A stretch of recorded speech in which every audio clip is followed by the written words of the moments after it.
தீபம் சுவாமிக்கே ஐயப்பன்மார்களும் கூறிக்கொண்டு ஐயனை நாடி சென்றிடுவார், சபரிமலைக்கு சென்றிடுவார். சுவாமியே ஐயப்போ ஐயப்போ சுவாமியே.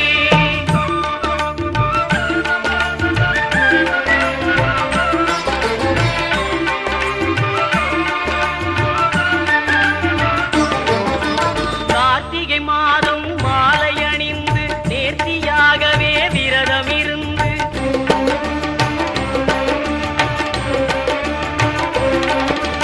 பார்த்த சாரதியின் மைந்தனே உன்னை பார்க்க வேண்டி